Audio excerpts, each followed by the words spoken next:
So what I want to talk to you about, what got my wheels turning was what we're doing to try to streamline ourselves. And I got to reading about Apple. Apple is a company that I have a tremendous amount of respect for, okay? Steve Jobs, I've read his book. He was an ass. There's no other way to describe it. The guy was a prick, all right? He really was. Servant leadership, are you kidding? He was the antichrist of servant leadership. I mean, he was. Let's call a spade a spade. Another man's dead. I'm not speaking ill of him because I totally respect him in other ways. I totally respect him in other ways. And some of the ways that he operated, I could be a lot more like him. Now, I do think he could probably have been a little bit more like this little hamburger guy, too, in the way he treated some people. But, you know, it's a nice yin and yang thing here. Well, one of the things that's in Apple's culture, that is ingrained deep in their culture, is this DRI. All right? Which basically means that whatever project or whatever you're in charge of, you are the directly responsible individual. Now, what that means is, well, obviously, Kenny, I'm responsible for my restaurant. No, it takes it to another level when you are directly responsible individual. Okay? Give you an example. One year they rolled out an iPhone. I think it was when the 3 or the 4, I can't remember. It was one of the earlier versions. And at the same time, Apple was rolling out this thing called Media Me at the same time.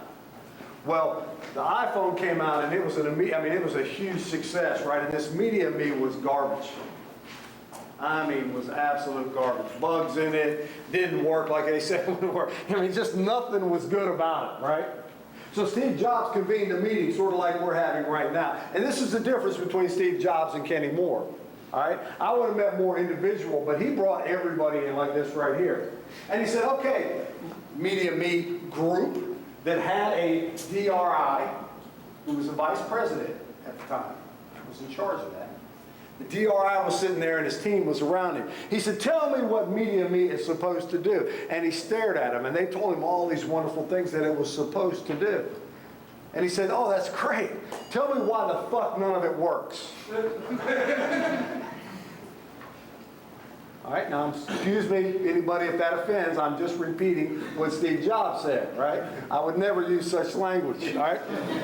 So he says that to him, and then, while in front of everybody else, replace that VP and the entire team and start it over with a new group. You know why? Because they were directly responsible for that failure.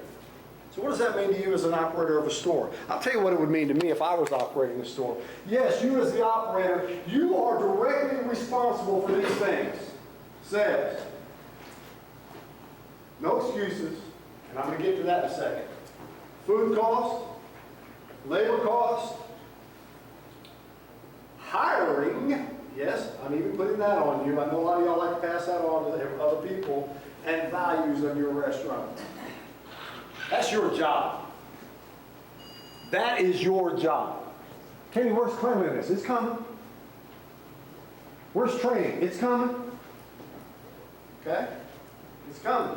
You have to do those things, but you better be teaching somebody else how to do them at a high level. Or you're going to do them the rest of your career here. All right? So that's what you are directly responsible for. But Kenny, in my town, man, the economy is down. I can't be responsible. Yes, you are. They're eating somewhere. They need to be eating with you. It's your responsibility, period.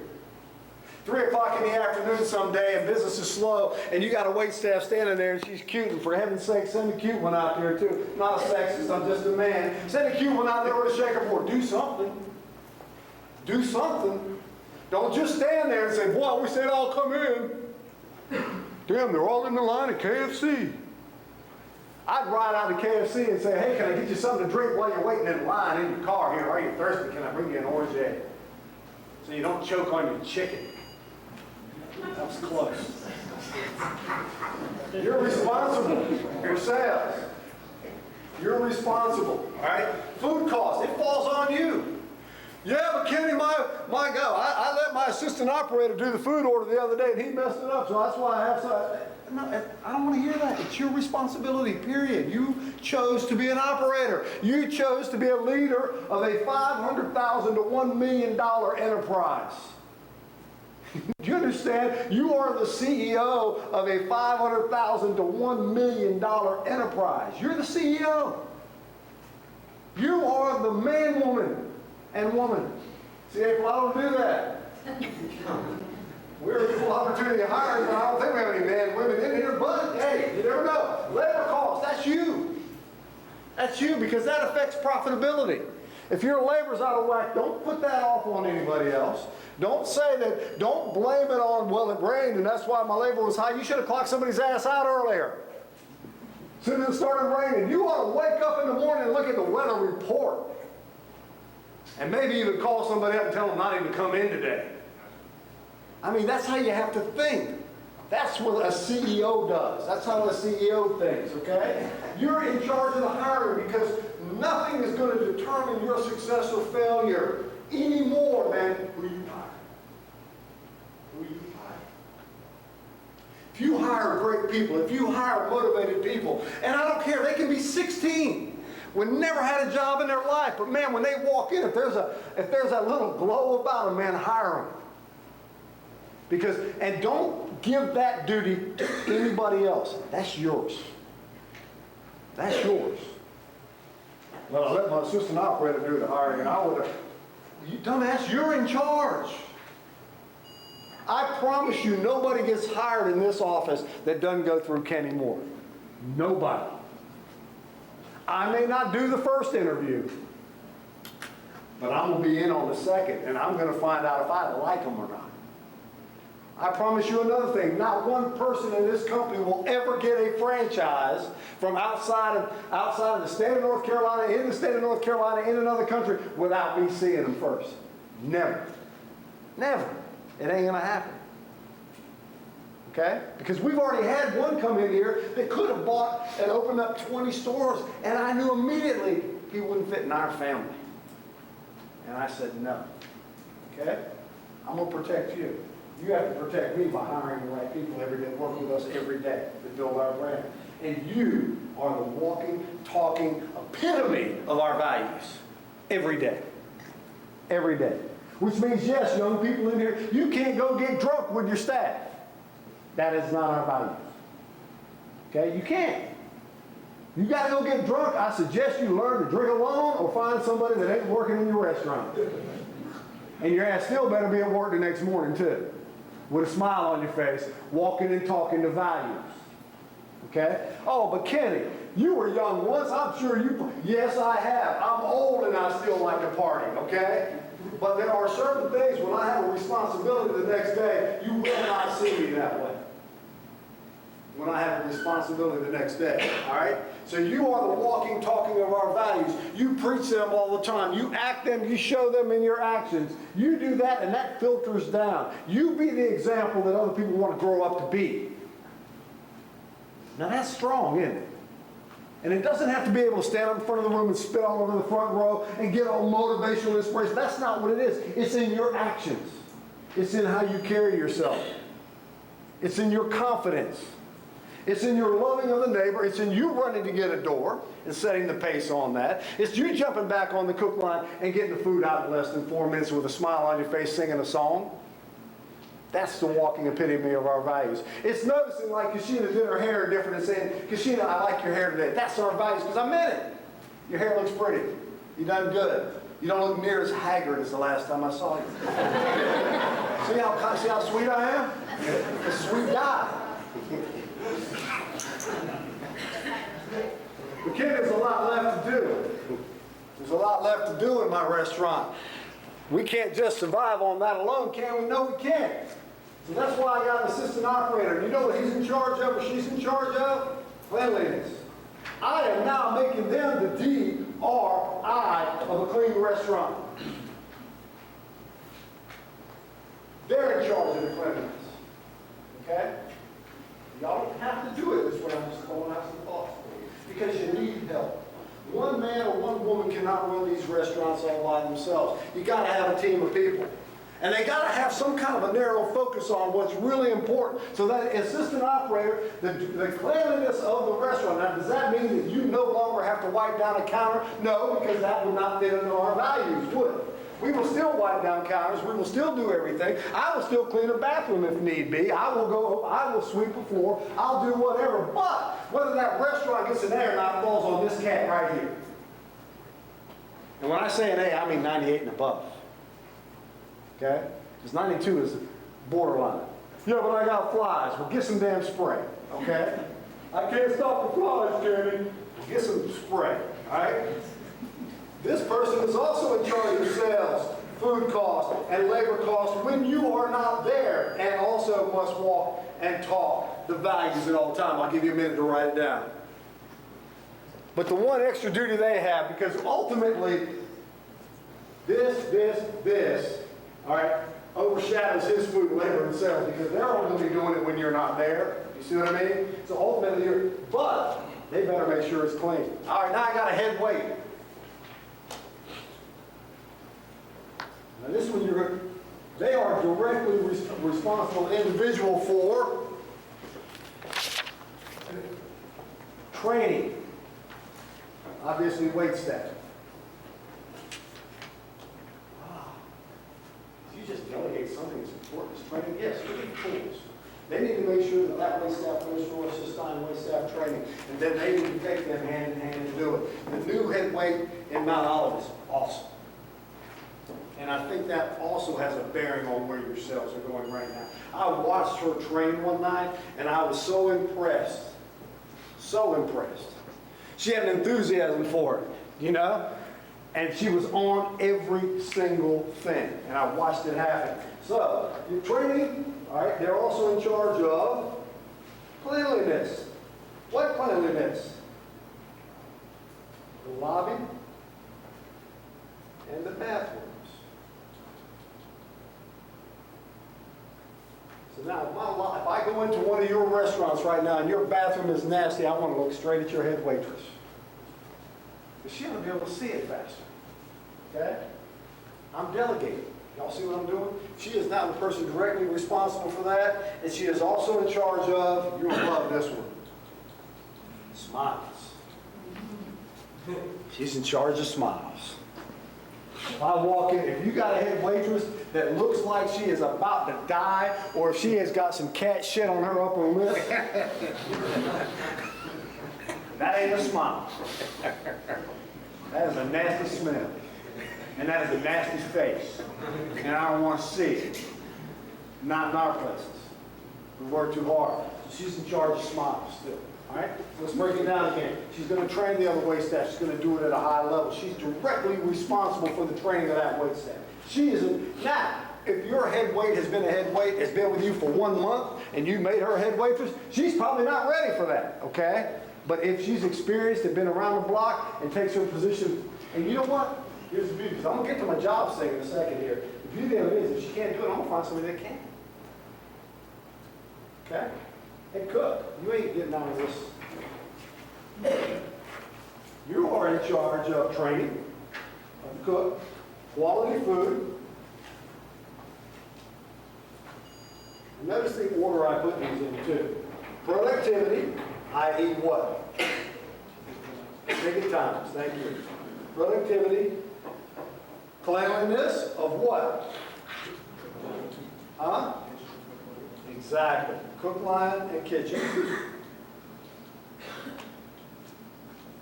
And lastly, energy.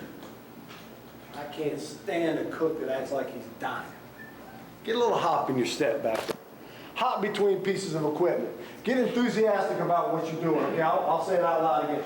Training, quality food, productivity, cleanliness, which is the cook line in the kitchen, and energy. That's the one else they got. Cooks got to bring energy. Okay? You're never going to get 4-minute ticket times if you don't bring the energy. Period. And when you bring it in spurts. No, you bring it all day. You just bring it all day. If you're the head cook, that's what you have to do. All day, every day. Okay?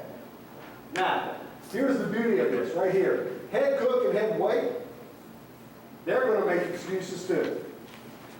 And you know what? Sometimes they may be right. But once you hit this level and this level, you no longer have the ability to make excuses and me listen to you. Nor should your owner. You should. Okay? Now, God, that's ugly. But anyway, y'all get all that? Does everybody understand where I'm going with that?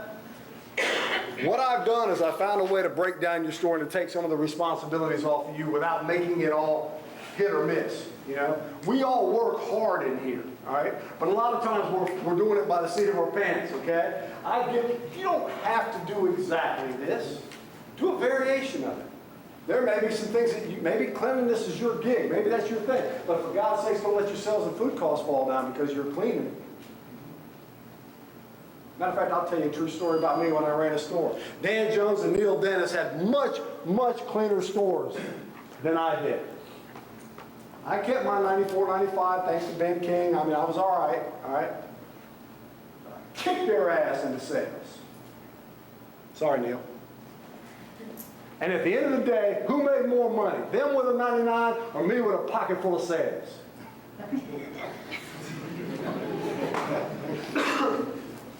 So, my direct responsibility was I was going to grow my sales and I was going to grow them every single day. For those of you that don't know, my second year I was in business, I had 60% increases over year one. You heard it right, 60% increases over year one. I was sales-driven cat. I was a food cost and a labor cost cat. I'm going to tell you what, if we ever even started to slow down, I'll never forget my poor waitress that worked with me, Kristen Cook, who was phenomenal. Every Saturday at 2:30, I'd look at her and go, I can clock those other people out. We can handle the afternoon. We were in a mall, which meant people still eat, don't they, Dane, throughout the afternoon. And so every single Saturday, I would clock everybody else out. She'd not get our asses kicked right at 3 o'clock. It happened every Saturday. But I was saving a little bit of labor because she was so good and I was so good, I knew we could handle it. I knew we could get it done. Remember, as an operator, the way to grow sales and the way to watch your food cost and labor cost is always be under some kind of pressure. It's okay to be under pressure. If you're not under pressure, you got too many people working with you right there. Too many. And look around, man. That's an old school thing. If you're not under pressure when you're in there, because you as a leader ought to be able to do the work of at least two. At least two. See, we are not a standing point kind of company. We are in the top roll, but that doesn't mean that I can't clock some people out if we're slow, jump right into the cook roll, and take over that cook line on my own, okay? And clock some people out and roll my labor. And still build my sales because I am so geared into what I'm doing. And they used to say I had eyes in the back of my head. We didn't have circular cook lines in the old days. I would be cooking like this, and y'all would be back there, and I would say, somebody check table 2. Because I knew I heard the cup shake at table 2. That's locked in. That's locked in. You guys are saying, no, come on, man, that's not true. It is all totally true, or we would not be having a conversation. That's locked in. So that's your responsibility. Sales, food cost, labor. And then when you do the hiring, man, that is so, so important. And you ought to be doing it weekly. But I got a full staff, Kenny. How many of you, and don't lie to me, how many of you got caught semi with your pants down when everybody went back to school, when high school went back? Raise your hand. Okay, I got a few honest. You put them up real high, like something like y'all, most of the time, when you're 17, you're going to go high school. You need to prepare for that beforehand. You're not going to be able to talk that 16-year-old into dropping out and taking on a career as a waitress. It ain't going to work. You're not that good. Nor do I want you to. Okay? Let's make that clear. All right? So we are hiring constantly. And why are we hiring constantly? Because we always want to better our team. Another story from the past.